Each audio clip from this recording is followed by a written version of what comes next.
We got your cheesecake. All right, thank you. Thank you so much for coming out tonight. So, I want to start off by saying that I now have a new girlfriend. Woo!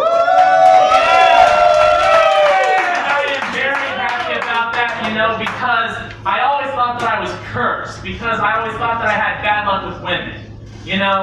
Last year I went to an open mic in Satellite Beach because a girl sent me a message on Instagram. You know where this is going, yeah. She said she was going to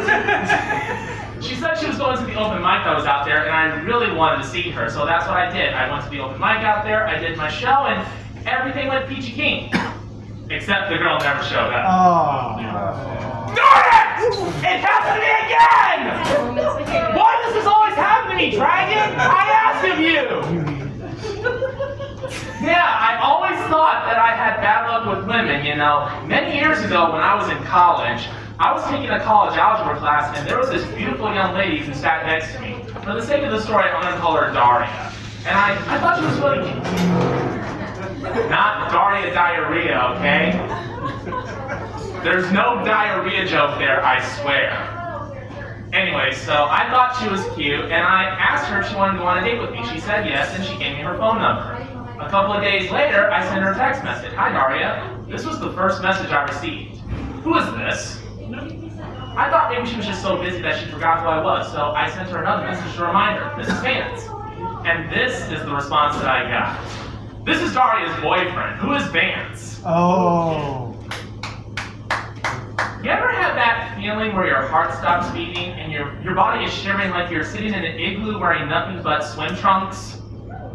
That's how I felt at that moment, you know what I mean? So I deleted that number. I did not respond to that message. I'm not dealing with that drama. Not today, not tomorrow, not next week, not ever. You guys are getting the theme of this story, right? Everything that I'm saying, that basically I've always thought that I've had bad luck with women. And I always thought that one of these days I was going to be on a yacht somewhere celebrating a friend's birthday. I would be drinking champagne, of course, and in the middle of the party I would say, I better not drink anymore because I'm just one sip away from kissing any woman in sight. Oh. And then in the background I would hear a loud splash. And then I hear some guy shout, "My sister just jumped overboard!" Woo! Of course that would happen. Why would that not happen? It is so typical for that to happen. And my friends would try and calm me down and say, "Vance, will you relax? It was just a coincidence." And I would be like, "Bull crap, it was just a coincidence. Dude, why don't you just face it, okay? I'm cursed. I have bad luck with women. I've always had, and I never will." And I always used to think that I was never going to meet the right woman, I was never going to get married, and I was going to spend the rest of my life being single. I might as well just get myself castrated and join a Catholic religious order. Maybe the Society of Jesus. I can see myself as a Jesuit priest. Why not? Everyone in this room calls me a pedophile anyway. Alright, so as Chris said, I brought a new character. Well, not necessarily new. For those of you who are unfamiliar with my set, I'm a ventriloquist. I always work with puppets. So this is actually a character that I brought to many open mics, but this is the first time I ever brought him to the bow spot. As a ventriloquist, I'm always looking for new puppets to perform with. Kind of like doing puppet auditions to see what the audience thinks of my puppet. So I'm going to bring my puppet up here right now, and I want you guys to give me your honest opinion what you think.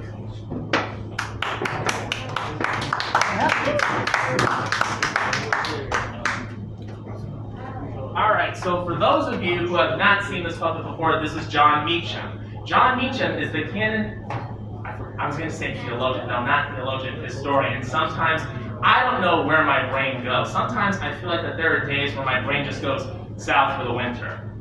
Yeah, that sounds about right. Anyway, so he's the canon historian of the Washington National Cathedral in Washington, D.C.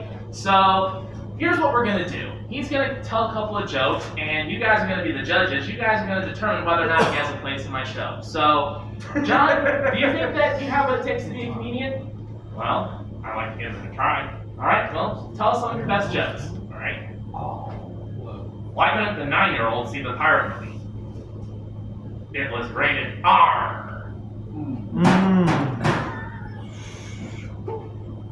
How many psychiatrists does it take to change a light bulb? 1, but the light bulb has to really want to change. How many feminists does it take to change a light bulb? Don't even go there. No. Why was our first president always so clean? I didn't. What are you laughing at? What's so funny? How much you love that last joke? I didn't say that I loved it. I just told it. That in for Chris? Thank you. I'm not Chris, I'm John.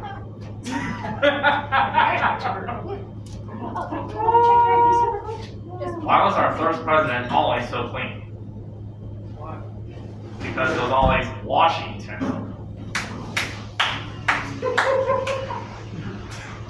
Who is the worst person in the world? My mother-in-law. Well, that's all the jokes tonight. Alright, well, we'll go to the judges. Alright, guys, what did you guys think of Mr. Meacham? Kind of a mixed reaction. What'd you say? I like the zombie one. Oh, you like Zombie Bush? Yeah. Well, he went back to his coffin, so he's not here tonight. Alright. Those are PG jokes. Well, what? We're all over 18. Oh, really? They were good. Tell a dirty one. Yeah. A dirty Meacham. Why did the penis change life? Because it couldn't get in the bottle. Wow. What a dirty crowd. I'm basically done. Alright, well, you know what? Regardless of what the audience says, this is not my show. This is Jenna's show and Chris's show, technically, because this is their open mic show. But basically, any shows that I do, they're basically my own shows. And if I want you to be in my show, doggone it, you're gonna be in my show no matter what. So either way, you're still a part of my show no matter what. Well, thank you very much. Well, I just want to say one more thing, and what's that? I want to tell the American people the truth. There's a monster in the White House, Oh, God. and his name is Donald Trump. Oh. Of course you say that.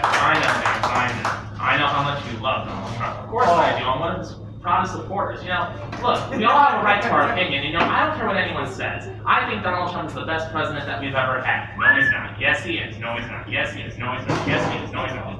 Man, you want to take this outside? What, an irrational hillbilly? You know what? We need to go outside and settle this like men. So with that being said, you guys have been a great audience. Thanks very much and have a good night.